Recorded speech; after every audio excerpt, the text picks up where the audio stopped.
জুলাই আন্দোলনের সময় নৃশংসভাবে মানুষ হত্যাকারীদের দৃষ্টান্তমূলক শাস্তি দেওয়া হবে বলে জানিয়েছেন আইন উপদেষ্টা আসিফ নজরুল।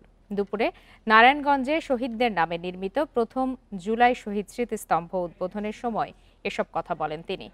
শহরের হাজীগঞ্জ এলাকায় স্মৃতিস্তম্ভটি উদ্বোধন করেন অন্তর্বর্তী সরকারের 5 উপদেষ্টা।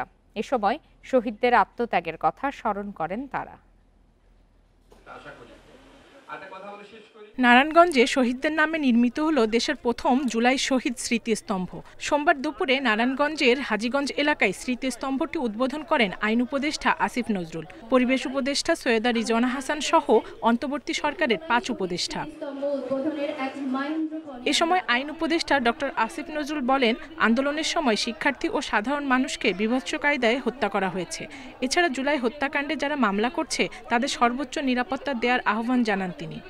যারা জুলাই হত্যাকাণ্ডের জন্য অভিযোগ করেছে, মামলা করেছে, তাদের বিরুদ্ধে অন্যান্য পক্ষ বিভিন্ন শত্রুতামূলক মামলা দিয়ে তাদেরকে বিভিন্নভাবে হেনস্থা করার চেষ্টা করছে। আপনাদের তাদেরকে সর্বোচ্চ প্রোটেকশন দিবেন এটা আশা করি।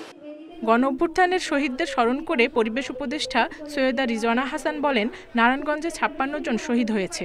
তাদের আত্মত্যাগের মধ্য দিয়েই জনগণ পেয়েছে স্বৈরাচার মুক্ত বৈষম্য বিরোধী দেশ। ওদেরকে মনে রাখার শ্রেষ্ঠ উপায় হচ্ছে ওদের পরিবাররা যে যন্ত্রণাটা বয়ে নিয়ে বেড়াচ্ছেন সেই যন্ত্রণাটা লাঘব করে দেয়া। কেমন করে আমরা লাঘব করব?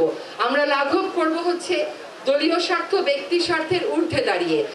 এদিকে কুমিল্লা, খাগড়াছড়ি ও চাঁদপুরেও জুলাই স্মৃতিস্তম্ভ নির্মাণ কাজের উদ্বোধন করা হয়। গণ অভ্যুত্থানের বর্ষপূর্তি উপলক্ষে শহীদদের স্মরণে সারা দেশে জুলাই স্মৃতিস্তম্ভ নির্মাণ করছে গৃহায়ন ও গণপূর্ত মন্ত্রণালয়।